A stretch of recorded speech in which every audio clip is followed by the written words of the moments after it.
joking around and there's somebody that's serious and they're just not feeling me, that's okay.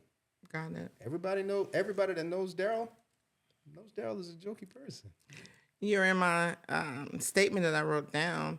I put down communicate your intentions clearly and why stating your desires up front doesn't scare the right person away. So the person that's meant for you being truthful about who you are, they're not going to tuck their tail and run No, because that's what they're looking for. The correct. two of you align. You're not showing up with a representative that you got to try to be the next 20 years. Right. So now you're miserable, using misplaced passions and energy to be a person that you're not, where you can be productive in your real purpose. And I also wrote down, it's okay to set boundaries with ease and grace. And what I meant by that is, like you said, there may be no one that will check off 100 boxes. Correct. These unrealistic lists that we have, that we need this superhuman individual to be in a relationship with us, and we are less than perfect ourselves. Yes. I'm not saying compromise to the extent you compromise all of the things that you desire to see, but I am saying that there has to be some type of boundaries placed with ease and giving people grace to either grow Correct. or bounce. Correct. Because at the end of it, like you were saying, to give a chance and grace for people to grow, they are two separate people trying to figure out how to live a life together. Right. So that is going to take a little bit of time. That is going to take a Absolutely. lot of communication. It is. And it's not going to be something, if it's worth it, that would come easy. And the older you are, sometimes the more challenging it is because you're already now setting your ways. Especially when you get to your 40s and 50s, you're just like, teach your old dog new tricks. Okay. We talk about growth and development and maturing.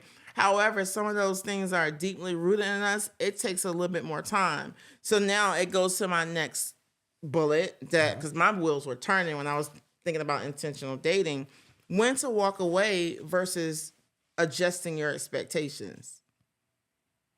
It doesn't necessarily mean that I'm going to adjust my expectations to a level of, listen, if I'm up here, I ain't coming all the way down here. That's just out. Correct. Because at this age of 46, I've done a lot of things. I've worked really hard to get where I am. I'm not going to be here and I'm dating someone here and I got to come here and bring them up.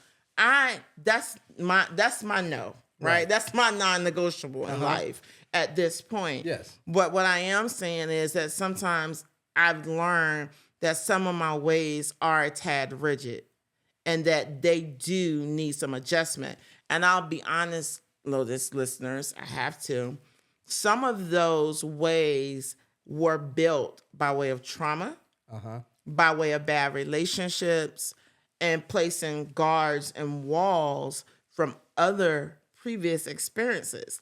So now I have to work on bringing walls down. I have to work on easing some of my expectations. I have to also work on cleaning this dirty lens and not putting everybody in the same bucket. Right. And that's just my reality. Does that make sense? It does. It absolutely does. And, through growth, through learning who you truly are, understanding what you want doesn't necessarily have to check a box of being so rigid, like you were saying. And I'll be vulnerable for a second. When I got back into the dating scene, I knew I wanted to find somebody that had some type of spiritual background. It wasn't that they had to go to this particular church, be in this type of denomination, and go to church this many times. I was just looking for somebody that knew the Lord or knew something about spirituality. Did you find her? Oh, absolutely. And also had the same pace and passion, that either might be able to move along with or that I could possibly grow into. Okay. And so I left, using work terms, I left latitude in those sections that I was looking at. So I changed my mentality and my thought process for when I was looking for a partner from boxes to, I just had the word and I lost it. That's From fine. boxes to sections. Gotcha. That's it. So there's a lot that can flow between that, because you're not going to find a robot, No. and you're not going to go out and try to build somebody, because if you do that, then you just made that person lose everything of who they were. So, understanding that if they fit within the sections and there's a little bit of latitude that they have a chance to actually be a human being, then that's what worked for me. Mr. Darrell, you said something great. Not trying to make a person be a robot and conform to your narrative. Correct. I'm telling you, did you look at my notes? No. Because This is who I am. Because Yeah. my next question was, do I shrink my truth in dating to keep someone around? What do you do when someone's words and actions don't align?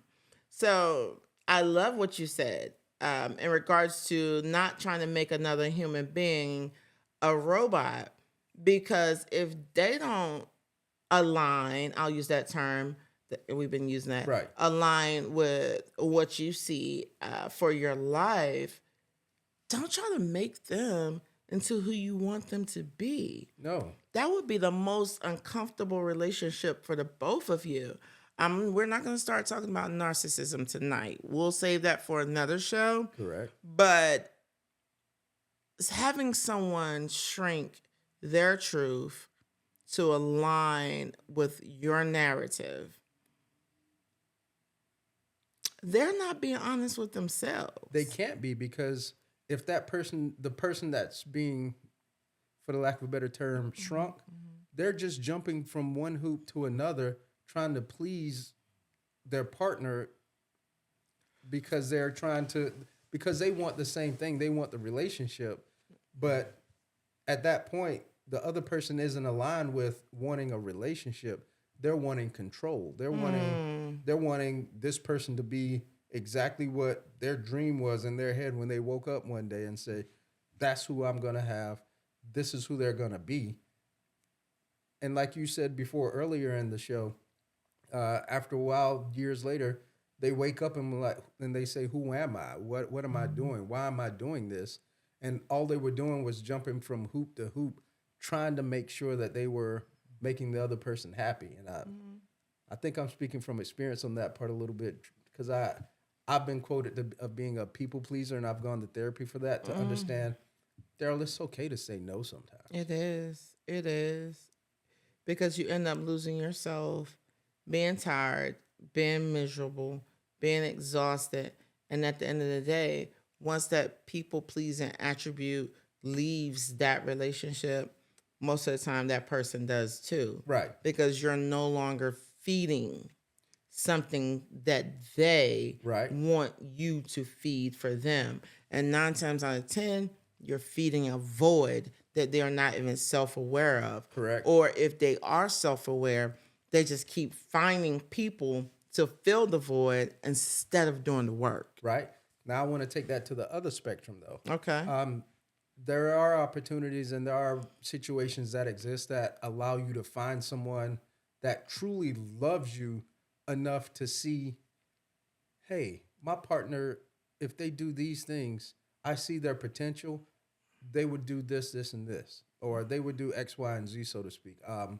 And I guess if I just use an analogy for a second, somebody has a partner and they've got good genetics, but they don't go to the gym, and their loved one keeps saying, hey, why don't you go to the gym with me for a second? I could see that we could walk so much further when we're out walking together, if you just come with me for 20 minutes a day. They're not trying to change that person. They just see something inside of their loved one that their loved one doesn't necessarily see. And that's something that's helping them to be better. But what if that person doesn't want it? Then leave it alone.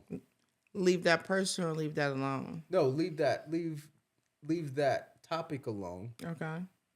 And then be okay with being around that person. And if someone isn't the type that can allow that to be left alone, then you would have to leave that topic alone.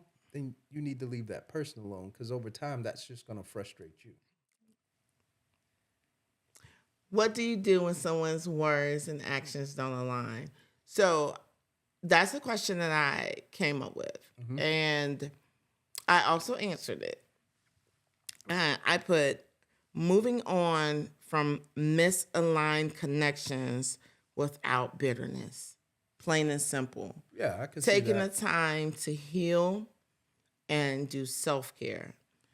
This is why self-care is so important even in relationships, because you need to constantly tell yourself, you are the prize. You are the prize. And the more that you, and that's not from a conceited place, it's not from a place of arrogance, but sometimes we become so absorbed with all the other people in our life, especially when you get married, you have children, you may be taking care of your parents, you're working a job, you're going to church, you're doing a business, you're trying to do so many things that you sometimes just get lost in the sauce. Right.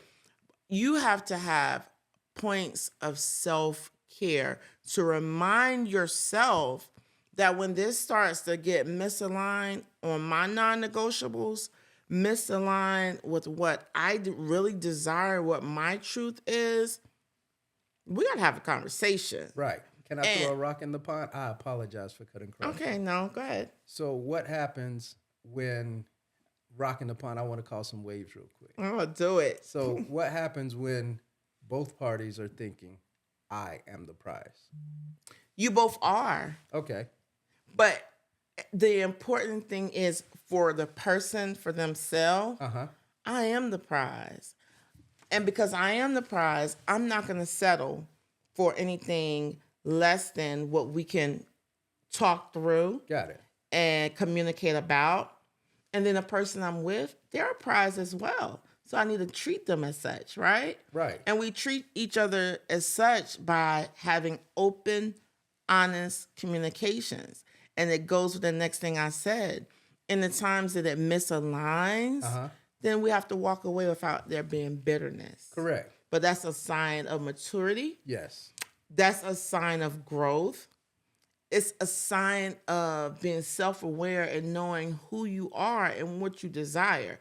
Is it easy? No. I said it with ease, but it doesn't always come with ease, especially if you fall in love with that person. Correct. We're still human. Yes. Right? Yes. But there is a side where we can be adults. We can walk away as friends, if nothing else. And you may not be able to walk away as friends then and there. You may have to take time to heal, gather your thoughts, pick your face up, possibly. But nonetheless, I believe that it's possible because we spend a lot of time losing ourselves, Daryl. Yes, we do. For the sake of others. Yes. And I'm going to be real with that. We love people hard. When I say love, people that truly fall in love. I'm not talking about in lust. Right. I'm not talking about with underlying motives. But when we really love people, we love them. Yes. And sometimes to our own demise. At least I have. I can only say the same thing. To my own demise. As where Grandma would say, nose wide open. Wide open. Yeah. Wide open. And being in love is not a bad thing. No. And I believe that in the culture that we're in, this cancel culture that will cut you off. I mean, off. People just aren't taking what they used to take. And I really, honestly, that's a double-edged sword with me because I believe in the grace, but I also believe in the boundaries. And having navigated a plethora of bad relationships at this age of 46, things that I took 20 years ago, I ain't taking it now. Because time is what they say, winding up. Yes, yes. And I have a new agenda. I have a new set of goals. I have a new mission. So the things and the time that I once wasted, I'm not doing that now. And I think that allows go ahead. And I was going to say, with the cancel culture, a lot of them are looking at what we did take and they're learning from that. Mm-hmm. So now they don't have the same measuring stick. That measuring stick is shorter. So I'm like in between of finding a balance with that. Because I understand the concept that they're saying, that they're not losing themselves. They having hot girl summers. I ain't going to be played as a simp. All these different terms that we use, but there has to be a balance of respect and love for healthy relationships. I love how your mind works, because that's what I was about to say, but just differently. I was going to say it's okay to have the boundaries. It's okay to know when it's time to walk away. Mm-hmm. What's not okay is to not have the patience. So where is that? As long as you have, because I'm a very patient person. You are. But I also know that I have a timetable. You do. And I have an energy level. You do. And so I'm not going to place my energy in places that I don't see it flourishing through time.